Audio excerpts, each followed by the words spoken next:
Pizza Tower. It's pretty good. I know, shocker. I bet you've never heard that take before. In all seriousness, while I'm not as head over heels for this game as a lot of other people seem to be, I still enjoyed it quite a bit. Probably my favorite aspect of it is the level variety. I love when every level in a game feels distinct, and Pizza Tower has that in spades. Just a couple rules up front. For starters, these are purely my opinions, and I'm not exactly a professional Pizza Tower player here. I don't think I've ever completed a second lap successfully, much less gotten a P rank, so this is going to be from a more casual perspective. Also, I'm not including bosses because they function completely differently from the levels, so ranking them together wouldn't make sense. All you need to know is the noise and fake Peppino are my favorites, and I really don't like Pizza Face's first phase. Anyway, with all that said, it's pizza time. I really don't have much nice to say about Blood Sauce Dungeon. The first area looks pretty cool, but the others don't. Aside from that, there's the arena where everything's dark, which is a really dumb idea because that means you aren't going to know what types of blocks you're dealing with. Then there's the main gimmick of the level, the vertical layout. The idea of descending deeper and deeper into the dungeon and then climbing your way out sounds cool on paper, but it's not really fun, just kind of annoying. Pizza Scare is probably the biggest disappointment in the game. Every other level in World 5 is really unique and does a lot to set itself apart from everything you've seen so far. Pizza Scare is just Pizzascape, but a lot less fun. The best way I can describe this level is annoying. The ghost that you can only damage when you have the time-sensitive cross? Annoying. The traps set by the king ghost that barely give you any time to react? Annoying. The various moments where it's not clear what the hell you're supposed to do? You guessed it. The one silver lining I'll give this level is that getting kicked around as a ball and grinding on rails are pretty fun, but both elements are few and far between. I feel bad putting Crest Cove this low on the list because I don't think there's anything technically wrong with it. It just doesn't do it for me. Normally I don't mind the extensive use of purple in this game, but for whatever reason, the purple rock areas are just really ugly to me. The barrel is a transformation I'm torn on because it feels equal parts fun and frustrating, and the cannons at the end don't really add much either. I had to play this level a bunch to get all the toppings, and every time I could barely remember anything about it after I was done. For the record, playing it a lot didn't contribute to its placement or anything. I played all these levels a bunch. The fact I had to actively take notes to remember what happened is the problem. Peppy Bot Factory is a level I'm kinda torn on. On one hand, the opening area is dull, the design of the factory is kinda meh, the bombs can be annoying, keeping up momentum for the hands is frustrating, and putting all those backwards dash pads in the pizza time segment was pure evil. On the other hand, the pizza box transformation is great. It's such a funny idea, and so long as you know what you're doing, it's a lot of fun. Probably my favorite transformation in the game. If only it were in a better level. I don't know how many people I'm gonna piss off with this, but Pizzascape didn't really do it for me. The night transformation is fine enough, but outside of that, nothing in this level really stands out to me. It's not as forgettable as Crest Cove, but I have trouble thinking of anything special about it. It's not bad though, just basic. Pizza Tower does a lot to make its levels unique from one another, but I don't think any of them are quite as out there as Golf. So, do I like the gimmick of this level? Not really. The ball can be annoying to wrangle, the noses tend to suck it up at the worst possible times, sometimes trapping you in a loop of it getting sucked in over and over again, and jumping on the ball counts as a hit, meaning you can accidentally drive up the par if you land on the ball. Also, while I don't think this level is any longer than the others, it certainly feels longer due to the multiple courses and countless little frustrations present in them. So, with all of these complaints, this level sounds like it should be in the bottom 3, but thankfully, it has a lot to make up for this. For starters, I love the look of this level and how the whole thing feels like it takes place inside a restaurant and a mini golf course.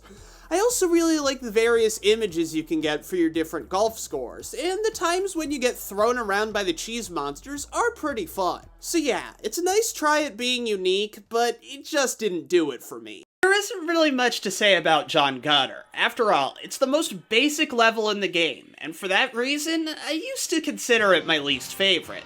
But after going back and replaying it, I realized it had a lot more going for it than I gave it credit for. It does a good job as the intro level, giving you plenty of opportunities to try out all of your moves and providing a fun and satisfying pizza time segment. I could say something similar about the look of the level. I didn't like it at first, and while it's still far from being my favorite looking level, it's a lot cooler than I gave it credit for. In the end, you can easily sum up this level as simple, but effective. Fun Farm is a level that mostly gets by on its charm. The level design isn't particularly interesting, and while hitting things with Mort is satisfying, he can also be pretty awkward to use. However, the fact that Mort's here at all is pretty neat. The derpy potato enemies are adorable, and I love just how bright and colorful this level looks, especially compared to the more subdued tones of most of the others. Aside from John Goddard, Ancient Cheese is probably the most basic level gameplay-wise. The only gimmick it has is the bombs, and even those show up in a slew of other levels. So why is it this high up? Very simple really, the backgrounds. This stage is beautiful and probably my favorite level from a visual standpoint, with maybe one or two exceptions. It's tough to describe why, but everything from the color schemes to the ancient architecture really clicks with me. Of course, there's not much else to the level, so I can't put it any higher. War is easily the most intense level in the game, as well as one of the most divisive. The other levels encourage you to go as fast as you can, but this one straight up demands it. You're on an incredibly strict time limit, and if you don't want to get sent back to the beginning, you have to make mad dashes to all of these computers just to extend your time. I'm really mixed on this gimmick. On one hand, constantly racing against the clock is exhilarating in a way no other level can replicate, at least without you doing lap 2. On the flip side though, it's pretty frustrating to get sent back to the beginning of the level because of one small mistake, which is something none of the other levels did. Again, unless you failed lap 2, or catastrophically fucked up pizza time. In a way, it kinda goes against the design philosophy of this game, as most of the time it's a low skill floor and high skill ceiling. But on the flip side, it also fits with the other theme in this game of no gameplay rule being held sacred. The shotgun also fits this pattern of being a mixed bag. On one hand, it's pretty damn fun to use, but on the other hand, when the stakes are this high, taking away one of the core moves in your moveset, pretty frustrating. If there's one thing people remember the Gnome Forest for, it's how it throws the biggest curveball in the game at you. You've seen plenty of gimmicks and transformations up to this point, but this level has you playing as a whole new character with an entirely different moveset. The whole look of the level complements this shift by being radically different as well. The rest of the game felt like Nickelodeon, while this feels more like Disney. Unfortunately, that aesthetic is the only thing that really sets this level apart. Gustavo and Brick appear in another level, and while the pizza delivery gimmick is unique to this level, it's very similar to the horse races in Fast Food Saloon. And since I feel both gimmicks are done better in those levels than in this one, it leads to Gnome Forest feeling pretty outclassed.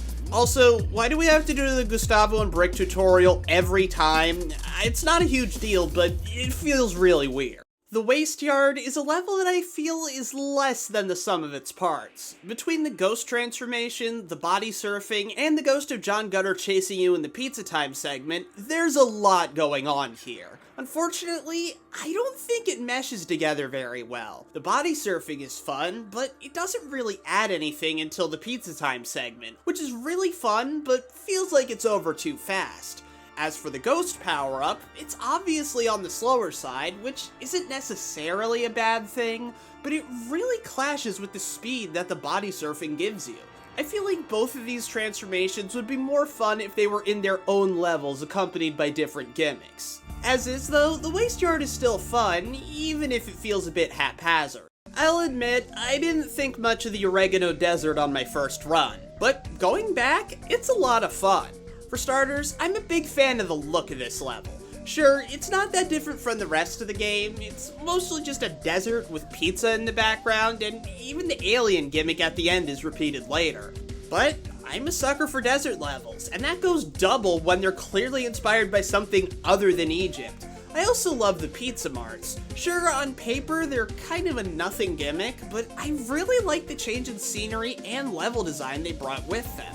As for the Flame Mouth power-up, it's definitely one of the more forgettable transformations considering there are better fire power-ups in this game, but it is pretty fun to use.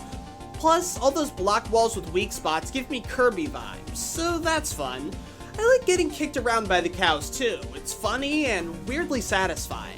In the end, Oregano Desert isn't the most bombastic level in the game. In fact, it's probably one of the most low-key, but it still manages to be fun in its own way. Fast Food Saloon has a lot to set it apart from the other levels. It's got the cards you need to flip over, the timed buttons, the riding on the sausage, and most infamously, the rocking horse races. The gimmicks themselves are pretty fun. The races are a nice challenge, and I love the speed the weenie mount gives you. The thing I admire most about this level, though, is how well the gimmicks work together. Unlike the Wasteyard, all of these gimmicks have a common theme of speed, and as a result, they mesh together pretty well and lead to a lot of interesting combinations. I'm just gonna call this level Freezerator because holy crap, I am not saying that. If you were to ask me what my least favorite level theme is, at least in cartoony platformers like this, I can almost guarantee you I'd say ice levels. Both because of the ice physics, and because my seasonal affective disorder is so bad, even looking at a winter wonderland kinda bums me out. Luckily, Freezerator manages to avoid both of these pitfalls. Having the level take place inside a freezer is really cool, and I love the cute little snowman and psychotic Santa. As for the movement, this is the only game I can think of where the ice physics actually add to the level.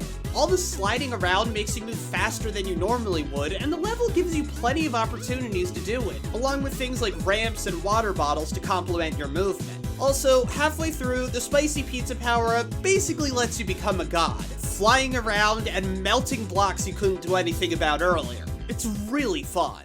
Deep Dish 9 is one of my most played levels in the game, and it never got old to me. It feels like a real adventure as you start off on a spaceship and then travel to several cool-looking alien planets.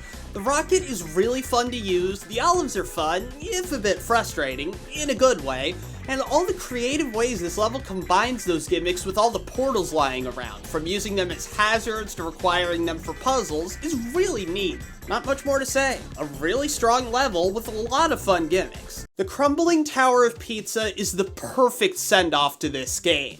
As you go through the hub world, you start to notice a lot of blocks and pathways that seem to indicate there'll be a pizza time segment here. And sure enough, the final level gives you just that.